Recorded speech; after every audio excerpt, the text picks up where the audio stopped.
Ne деп koyat, biz kim elek, kim bolduk деген bir тарихи сөз бар ғой. Мына 25 жыл мурдагы менен азыркы Баткен областын салыштырып болбойт да. Бүгүн чындыгында эле Баткенде өзгөчө чоң bir аура, өзгөчө чоң майрам, өзгөчө bir тарыхый күн. Анткени ушул Баткен областынын мында чейрек кылымдагы басып өткөн жолуну бүгүн өтө даңгазалуу бир жакшынакай салтанат менен белгилеп атабыз да. Чын-чынына Баткендин өзүнө келе турган болсок, Баткен өнүктү. Балким айрымдар үчүн бул көрүнбөгөнү менен, бирок Баткенде чындыгында акыркы 25 жылдын ичинде болуп көрбөгөндөй чоң өзгөрүүлөр болуп атат. Өзгөчө белгилеп кете турган нерсе акыркы 3 жылда.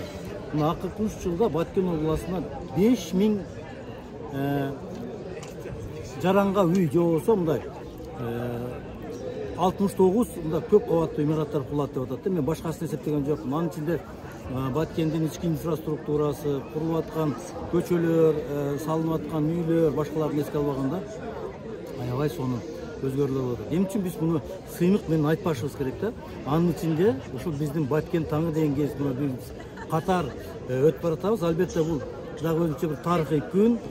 Биздин муун, биздин ушул тармак, биздин кыздарыбыз, биздин командабыз Баткен областынын өнүгүүсүнө өзгөчө салым кошту деп айта алам. Анткени 25 жылдагы кандай окуя болбасын, жакшы, жаманбы, тигинде мындай баардыгы ушул биздин гезиттин ичинде калды. Бул өзүнчө тарых, өзүнчө эме. Баткен таңы жөнүндө айта турган болсок, Баткен таңы бүгүн республикадагы эң мыкты гезиттер. Мен муну ачык эле түз эле айта алам.